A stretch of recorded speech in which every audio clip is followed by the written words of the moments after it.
मेरे पिता को विधवा औरतें पसंद थीं। पूरे देश में खोजने के बाद उन्होंने मेरी माँ को चुना। हर रात वह चुपके से माँ के कमरे में जाते थे और वहीं रुकते थे। 3 साल बाद माँ के कमरे से एक बच्चे के रोने की आवाज आई। पिता जल्दी से अंदर गए और देखा कि मैं एक लड़की हूँ। उस दिन से मैं पूर्वी चू राज्य की सबसे लाडली राजकुमारी बन गई। लेकिन मेरी बालिग होने की उम्र आते ही पिता ने मुझे महल भेज दिया और कहा कि मैं अपने लिए किसी राजकुमार को पति चुनूं। सम्राट और मैं दोनों जानते थे कि मैं जिस राजकुमार को चुनूंगी उसे पूर्वी चू का समर्थन मिलेगा और वही अगला सम्राट बनेगा। लेकिन जैसे ही मैंने एक नाम लिखा, युवराज अचानक आगे आया।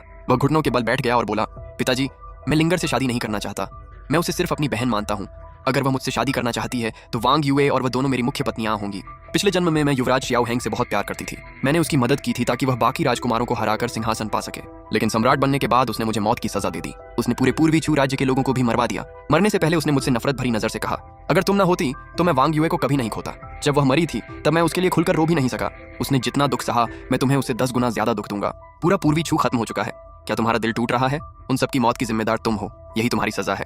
फिर मेरा पुनर्जन्म हुआ। मैं वापस उसी दिन आ गई जब सम्राट ने मुझे पति चुनने के लिए कहा था। मेरी बुआ, जो महल की एक बड़ी रानी थी, उन्होंने मुझे एक जेड का रुई दिया और कहा, लिंगर जिसे तुम पसंद करती हो उसे यह दे देना। सम्राट मुस्कुराए और बोले, लिंगर जिसे चुनेगी मैं उसी से उसकी शादी करवा दूंगा। महल के बड़े दरबार में सभी राजकुमार, अधिकारी, रईस और बड़ी बड़ी परिवारों की लड़कियां मौजूद थीं। सबकी नजर मुझ पर थी, क्योंकि जो भी मुझसे शादी करता उसे पूरे पूर्वी छू का साथ मिलता। इसलिए हर राजकुमार मुझे चुनना चाहता था। मैं हाथ में जेड का रुई लेकर धीरे धीरे राजकुमारों की तरफ बढ़ी। सबको पता था कि मैं बचपन से युवराज शियाओ हेंग को पसंद करती हूँ, इसलिए सभी को यकीन था कि मैं उसी को चुनूंगी। शियाओ हेंग ने भौहें सिकोड़ ली और एक कदम पीछे हट गया। उधर लिन वान युए दूसरी लड़कियों के बीच खड़ी थी और उसकी आंखों में आंसू थे। मैं एक एक कदम आगे बढ़ती रही। शियाओ हेंग के चेहरे पर साफ नफरत दिखाई दे रही थी। मेरा चचेरा भाई, तीसरा राजकुमार, मुस्कुरा रहा था। उसे लग रहा था कि मैं खुद अपनी बेइज्जती करवाने वाली हूँ। उसी सुबह उसने मजाक में मुझसे कहा था, तुम भी राजघराने की हो, फिर उस ठंडे स्वभाव वाले इंसान के पीछे क्यों भागती हो? दूसरे भाई को चुन लो या फिर अपने इस प्यारे भाई को ही चुन लो। पिछले जन्म में यही चचेरा भाई मेरी मौत की खबर सुनकर सीमा से घोड़ा दौड़ाता हुआ वापस आया था। लेकिन जब वह पहुंचा तब तक बहुत देर हो चुकी थी। उसे सिर्फ मेरी लाश मिली। वह मेरे ताबूत के पास 3 दिन और 3 रात घुटनों के बल बैठा रहा। आंसू रोकते हुए उसने कहा, लिंगर, मैं तुम्हारी रक्षा नहीं कर सका। मुझे किसी भी कीमत पर तुम्हारी शादी युवराज से रुकवा देनी चाहिए थी। उसी समय दूसरा राजकुमार बिल्कुल शांत खड़ा था। उसकी माँ सिर्फ एक छोटी रानी थी। उसे पता था कि सिंहासन कभी उसका नहीं होगा, इसलिए उसने कभी सत्ता के लिए लड़ाई नहीं की।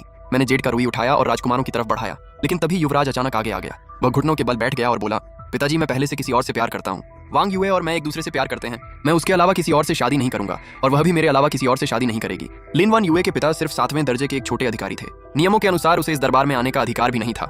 वह यहाँ सिर्फ युवराज की वजह से मौजूद थी। जैसे ही युवराज ने यह बात कही, पूरा दरबार हैरान रह गया। लिन वान युए शर्मा गई और प्यार भरी नजरों से युवराज को देखने लगी। फिर वह भी आगे आई और घुटनों के बल बैठकर बोली, महाराज, चाहे युवराज मुझे पसंद करते हों, लेकिन मैं भी उनसे सच्चा प्यार करती हूँ।